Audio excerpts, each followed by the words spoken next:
আজকে এই ভিডিওতে আপনাদের সাথে কথা বলবো টেলিগ্রাম স্টার আপনি dual currency master visa card ছাড়াই নিজে নিজে কিভাবে পারচেস করতে পারবেন এবং কি আপনার ফ্রেন্ড বা কাউকে গিফট কিভাবে টেলিগ্রাম স্টার করতে পারবেন।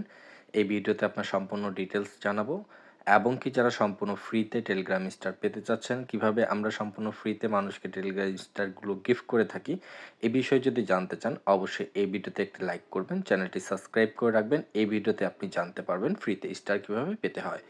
তো প্রথমত স্টার যদি কাউকে গিফট করাতে চান বা আপনার ওয়ালেটে নিজে যদি টপ আপ করতে চান, সেক্ষেত্রে স্টার অপশানে চলে আসবেন। আসার পরে এখানে দেখতে পাচ্ছেন ফার্স্টে গিফট শেয়ার টু ফ্রেন্ড। আপনি যদি আপনার কোনো ফ্রেন্ডকে টেলিগ্রাম স্টার পারচেস করে দিতে চাচ্ছেন, সেক্ষেত্রে এখানে ক্লিক করবেন, তার ইউজার নেমটি এখানে সার্চ করবেন। তো আমি সার্চ করি আমাদের ইউজার নেম, সার্চ করার পরে এই ধরনের ইন্টারফেস চলে আসবে, ক্লিক করবেন ইউজার নেমটি ওকে থাকলে। এখন আপনি এখান থেকে যদি